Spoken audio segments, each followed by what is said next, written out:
大家好。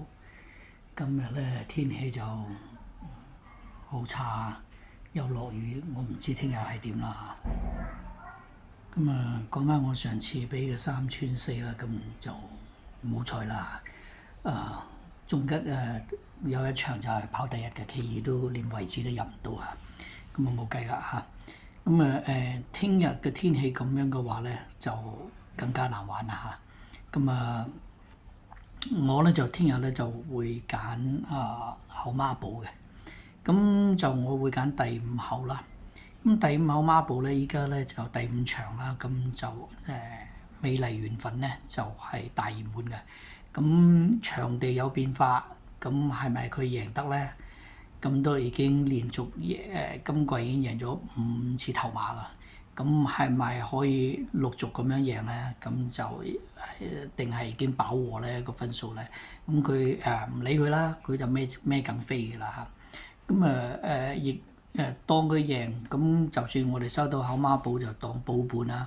咁但係咧就會揀啲冷啲嘅，咁變咗咧有機會，如果真係咁好彩，佢係跑第2嘅，咁其他嗰啲冷門咧就有機會收錢啦。咁咧就第2隻咧，我就都係揀翻潘頓嗰隻輝煌精英嚇。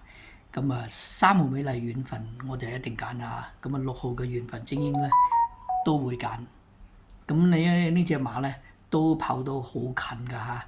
咁而且聽日嗰塊地係咁嘅話咧，可能隻馬就喺前邊嘅。咁咧就檔口排就唔係咁好啦，排第5檔啦，但係以潘頓就應該唔係一個大問題啦嚇，而且係輕磅去到122嘅。咁如果冧地咁萬一變化場地佢都啱嘅，咁佢就可以有機會殺贏呢個美麗緣分㗎嚇。好啦，咁跟住第3隻咧，我就揀隻小霸王。之前咧我就係一路有介紹小霸王嘅。咁自從佢轉咗馬房啦，咁變咗告東尼你應該搞得掂佢嘅。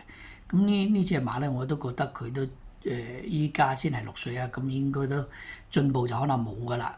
咁但係呢隻馬應該都仲有啲㗎嚇。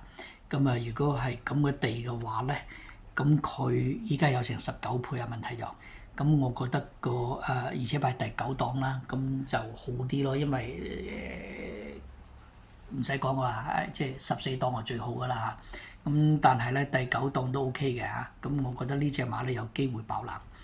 咁告東尼咧就連續出3隻㗎嚇。咁好多時啲我哋講開話抵出啊，咁唔關我事嚇。咁真係我覺得都有機會㗎。咁另外一隻就狀元及第啦，咁依家就21倍㗎嚇。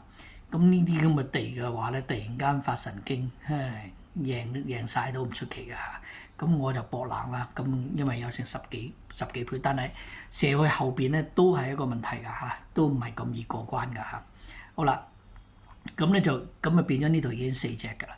咁咧佢告東尼咧就仲有一隻馬嘅，咁咧就係嗰隻得到猴王嚇。咁呢幾隻嘅話咧，嗱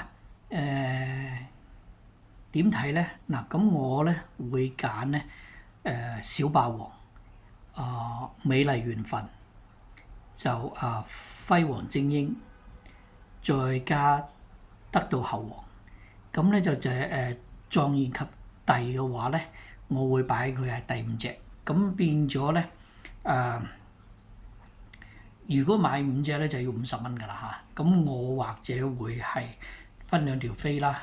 咁狀元及第咧就係當佢10蚊注，咁其餘嗰啲我就當20蚊注，咁就係80蚊再加40蚊就82蚊。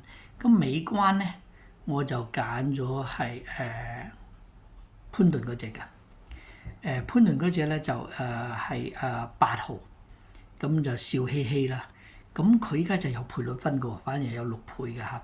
咁係咪冇理由即係潘頓騎上去都應該係大熱啦？咁因為呢度都有幾隻好馬㗎嚇。咁就大熱門依家我睇就勁沙塵㗎。咁但係勁沙塵咧都係中意，其實兩隻都 OK 嘅。咁如果你話你唔中意笑嘻嘻，你都可以揀勁沙塵嘅。咁我就係搏佢冷啲 ，OK。咁就因為佢有成6倍，咁可能開跑會唔會變翻佢係大熱門咧？就冇人知嚇。如果佢變翻大熱門，更加要買下。咁啊，我揀呢隻啦。嗱，呢度咧就係第5場噶啦，23，sorry，2368。咁紅色圈嗰個7號咧，咁你可以加亦可以唔加，就好似我頭先話嘅。咁啊，尾關咧我就揀8號嘅。Okay, for tomorrow I pick up race 5, number 2, number 3, number 6, and number 8. And then the number 7, depend on you, okay?